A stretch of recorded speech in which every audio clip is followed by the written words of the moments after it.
Hello mga kasampyak. Ah, good morning. Kumusta? May adlaw ka na tong tanan. Here we go again, buhay Amerika. Duterte loyalist magaingon nga kung adunay nahidugmo tungod sa tumang kakapoy ug kaluya, ang imong mga pulong may magalasig kanya sa pagtindog. Ano mga kasampyak, ito ay 6 days ago na. Reaksyonan lang natin itong interview sa ANC 24/7, yung interview ni Karin Davila sa political analyst na si ano bang pangalan nito? Ronald Llamas. Pakinggan natin mga kasampyakan. Mag-reaction lang tayo eh. Alright, now what's interesting is the last few months you were here, it was almost like you opened Pandora's box and you prophesied the future. And now it's happening right before our very eyes. The Vice President herself already declaring Uniteam was only good for the 2022 elections. First, what do you make of the Vice President giving that opinion? Because to be fair, she's been silent for many months. Itong mga nakaraang buwan, I think she was trying to balance the attacks of her allies and families kay President Bongbong with her maintaining her position as Secretary of the Department of Education, which is the biggest department in our government. Lalo na sa context na nawala yung kanyang hundreds of millions of intelligence and confidential fund. So to maintain her position, not only in government but in the public sphere, she has to maintain that very important position. Kung sasama siya sa mga atake ng kanyang kapatid, ng kanyang aliado, ng kanyang tatay, talagang matatanggal siya sa DepEd. So it's also partly survival nito nakaraang mga buwan. Pero ngayon, mukhang tapos na yung moment na yun. Siya mismo inamin niya na wala na yung Uniteam. Medyo nakakatawa lang dahil usually yung mga coalition na yan, they survive until matapos yung term.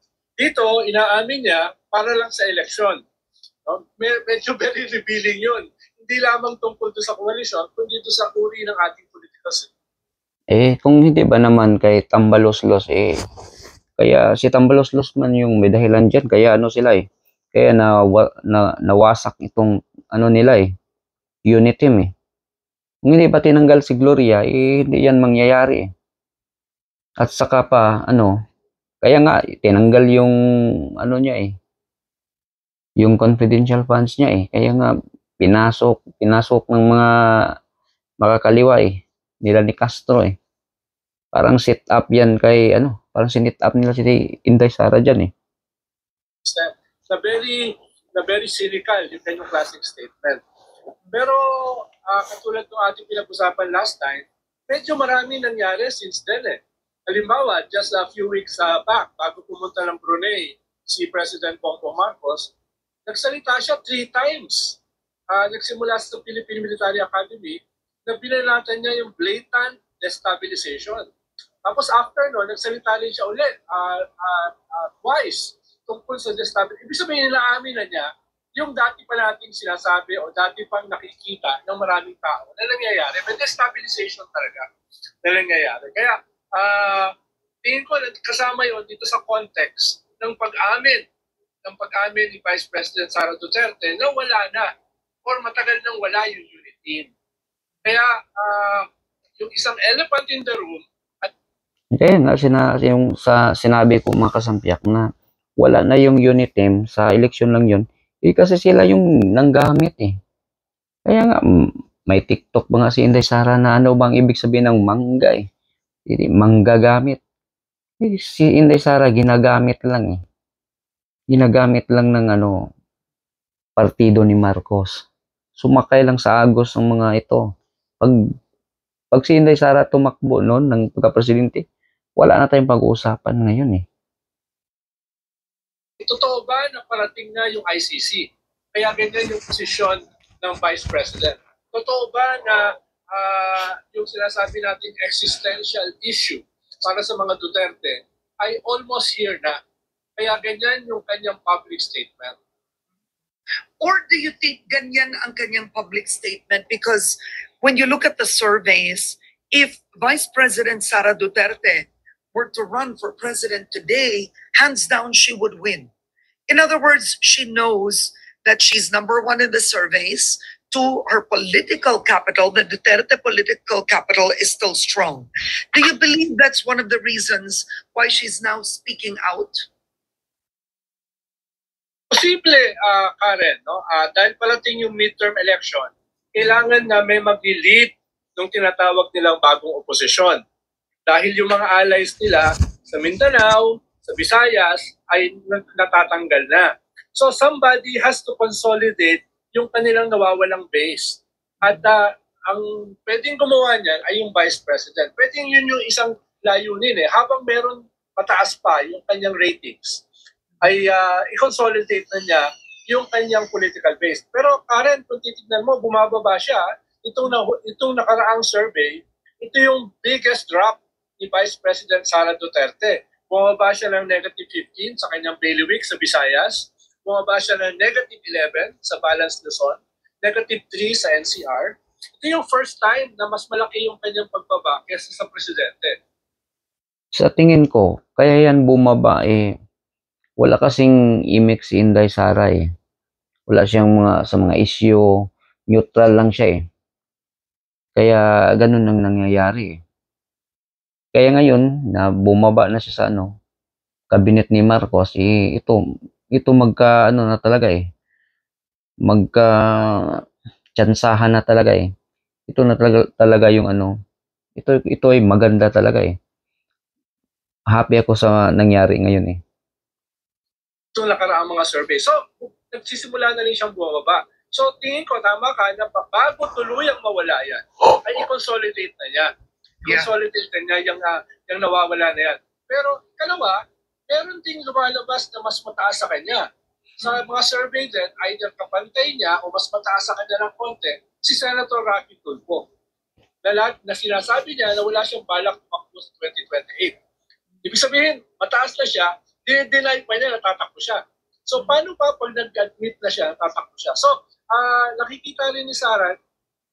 Sa tingin ko, pag tatakbo yan si Raffy Tulfo as a president, mahati yung kasi may mahati yun eh. Mas mananalo si Sara dyan eh. Kasi pag tatakbo si ang mga Tulfo, may mga tauhan yan si Tulfo na kasi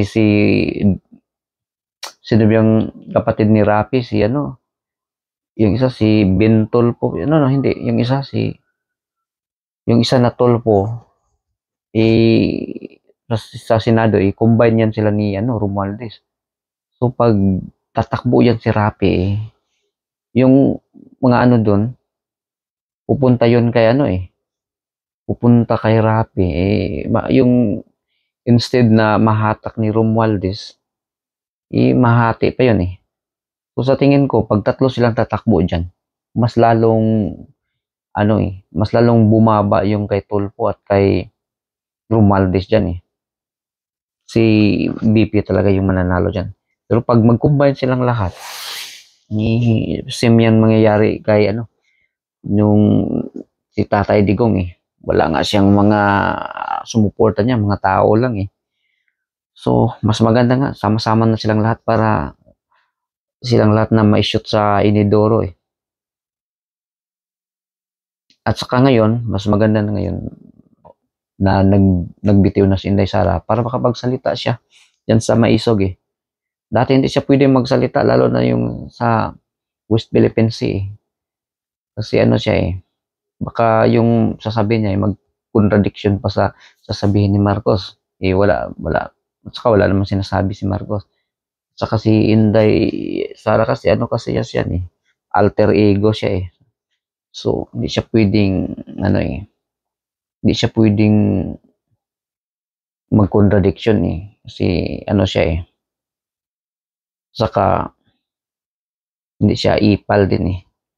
So, mas maganda na ngayon eh. Mas malaya na siyang makapagsalita eh. Na hindi lang siya bumababa, pero umaakyat. So she has to do something. No? She has to do something disruptive. Hindi lang yung tahimik.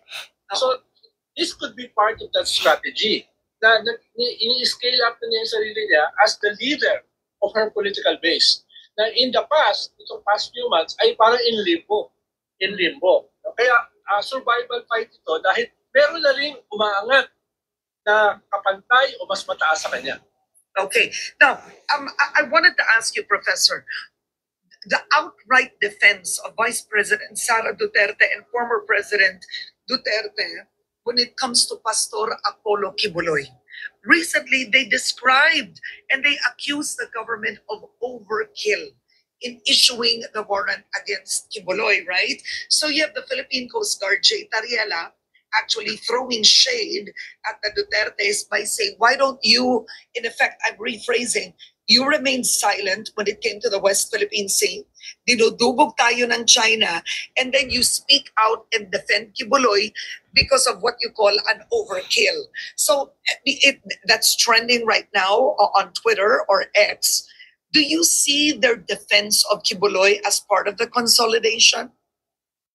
Well, nakita mo naman, Karen, na ang ginawang administrator ni Kibuloy ay si ex-President Duterte. Ibig sabihin, very very open naman yung kanilang relasyon. At tingin ko, yung pagiging administrator ni Digong ay patunay na yung resources ni Kibuloy at yung resources ng mga Duterte ay magkakaugnay. So hindi lang hindi ako agree diyan. Hindi ko maniniwala diyan na magkakaugnay eh. Issue lang yan nila eh. Dapat nila patunayan. Pwede naman, friends naman sila ni yung si former President Duterte at si Kibuloy, Pastor Kibuloy, sila kasi yung grabe yung friendship nila eh. Kaya yun, kasi alam na kasi ni Tatay Digong, alam na yung gagawin ng gobyerno eh. Gusto nang pasukin yung mga ari-arian ni Kibuloy. So para hindi hindi magalaw, so yun na niya eh. Siya na yung bang tawag dyan eh. Siya na yung sumalo dun eh. So yun, tama din naman yung ginawa ni ni Tatay Digong, ni yung siya nang namamahala para hindi magalaw nitong mga magnanakaw na admin ngayon eh. Walang problema dyan eh. May issue lang talaga kayo, mga kalaban. Simple friendship eh. It's about resources, it's about political base. Kaya nakakatawa na sasabihin ni ex-President Duterte na naglunsad ng Operation Double Barrel o TOCHA na itong nangyaring ito na pag-serve ng warrant is an overkill. No? Correct. Para sa isang... Umaagree pa si Karen Davila. Sabi pa niya, correct. Ako, kung tingnan nyo lang yung kung sa inyo nangyari yan, nung ginagawang sinisira yung mga ari-arian ni yung gate, yung may mga nasasaktan, siguro okay lang sa inyo eh. Tao na may kaso sa tingin nyo hindi overkill yet? Ng crimes against humanity. Na libo-libo na yung mga pinatay. Tapos tatawagin na ito na overkill. At ang nakakatawa ka rin, dito sa ganitong pag-serve ng warrant, ang na-water cannon ay yung mga police. Lang ako nakakita na nagsaserve ng warrant na water cannon. Imagine mo. So, ito talaga ay medyo brazen, itong mga statements na ito. Kaya, hindi mo masisisi si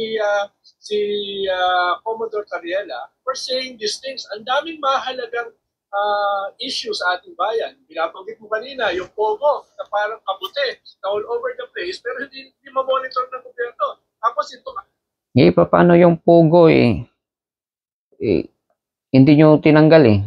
Ayaw na nga ng China ng Pogo eh. Kaya gusto nyo lang manatili yung Pogo kasi maraming pera dyan sa Pogo eh. At saka pilit nyong idadawit yung Pogo sa mga Duterte. At saka pilit nyong pasasamain yung China. Kasi pag may makikitang Chinese sa sa ating bansa ano na, maliling na sa pogo eh. Yung mga criminal activities diyan nga nangyari ano yan. Kaya nga ayaw ng China sa pogo eh. Ayaw ng mga criminal yan sila sa kanilang bansa eh. Kayo, pinagkapirahan nyo, ayaw nyo ng China, pero gusto nyo na yung pogo. Darandaduhan talaga yan eh. Progression ng China na nag-scale up. Tapos, itong pag-serve ng warrant, sobrang laking issue, an overkill. Kaya medyo malabo yung kanilang mga statement. Pero ang problema, sumama rin si Vice President Sara Duterte. No? Aasahan mo yung kay Digong eh. Dahil talagang gumuhit na siya. Pero sa ngayon, ito yung bagong pagguhit mismo ng Vice President. Ito kay, sa bagay, huwag mong kalimutan ka rin ng mga rally ni Kibuloy sa Liwasang Bonifacio. Pumunta si Vice President Sara Duterte. Habang sumisigaw yung followers ni Kibuloy na ibagsak si Presidente Bongbong Marcos at wakasan yung kanyang pamumuno, nandun si Vice President Sara sa gitna ng lahat ng yun at nagbibigay ng suporta kay Kibuloy. Kaya tingin ko it's more than just friendship. Maraming mga ugnayan sila, lalo na sa usapin ng resources at saka political base. Okay, so let's talk about the survival of President Marcos Jr. Let's talk about a few things. Number one, he's being criticized right now for this bagong Pilipinas, parang malapanatang makabayan. Alam mo yun? Ang tanong ko, is this good for him? Frankly, sir. No, isa pa yan eh. Tingin ko sa balance Nagiging hindi makakatulong. king koy sila dun eh. Yun ang tanong ko. You've seen this so long, Prof. What's the play? Why did he have to spend Nagiging time on king this? koy silang lahat dun. Well, in one sense, Hindi pa nila kailangan niya mag-create ng political project na from the start parang wala. Sabi nga ni Vice President hindi Sara nila Duterte, ma-recite yung panatang makabayan after eh. ng election, wala na yung unity. So ano yung kanyang political project which will define his government? Halimbawa, may Philippines 2000 si... Sayang lang, nasa gobyerno ka, Pera para sa mahirap, araw-araw si, yun, ano eh. President Kami mga Estrada. bata pa kami Merong, dati sa eskwelahan eh. Republic, si, Recite Lolo namin yan eh. Manuel Arroyo. Merong walang mahirap o walang korap, walang wangwang si Pinoy. Merong tokhang si Digong, no? Ano yung PBBM? Kaya ginawa niya yung bagong Pilipinas. Ang problema, bakit kailangan pang pumasok sa HIM? Bakit kailangan pumasok sa Panatang Makabayan? Kaya medyo nadadivert pa yung Ayun mga bangag yung nangyari eh. Karma sa kanila eh. Tapos, Yun, pahiya sila eh. Nanood mo yung Independence Day celebration kahapon, medyo matatawa ka dahil mismo yung mga government officials ay hindi alam yung HIM. No? Hindi sila nagli-lip-sing eh, yung presidente lang eh. So, sabi, nakaka-divert ito sa mga mahalagang... Yung presidente nagli-lip-sync, wala naman, hindi naman alam yung ano, basta na lang. Hindi niya nga na-recite din yun. Around his political project, around Bagong Pilipinas. Ang nangyayari, itong maliit na bagay ng HIM, nakaka-distract pa ng attention. Kaya tingin ko sa balance sheet, baka hindi nakakatulong. Now, you've articulated that so well, and really your memory when it comes to all of the legacy statements and projects of the past presidents. But I think with Duterte, is it right to say, to be fair, it's also build, right? Yes. Yeah. Pero malaking bahagi ng build ay continuation nung na-build ng kanyang predecessor. Kung titignan mo yung mga projects nila, marami ron ay nasimulan in the previous Tungkol naman sa build ni Tatay Digong, kailangan naman, dapat lang. Yung ginawa naman ni Tatay Digong, yung mga sa previous, pinagpatuloy. At ano pa, yung sa mga previous na yung mga build nila puros is either nakurap or hindi natapos kasi naubos na yung pira na naibulsa na.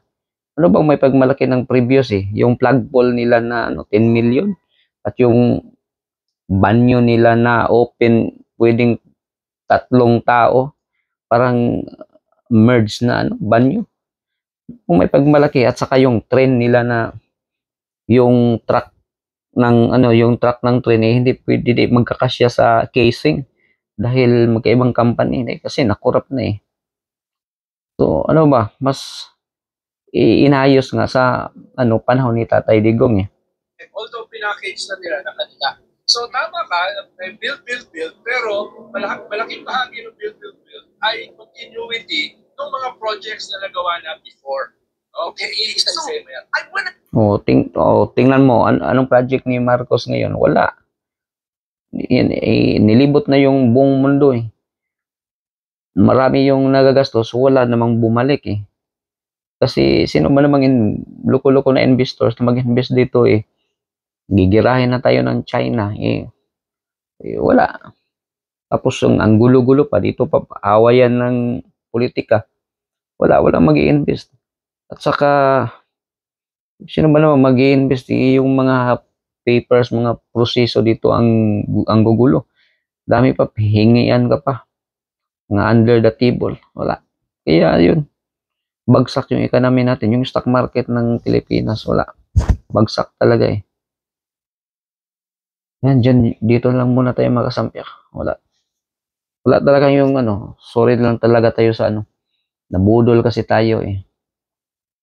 Wala na talaga. Okay, maraming salamat po.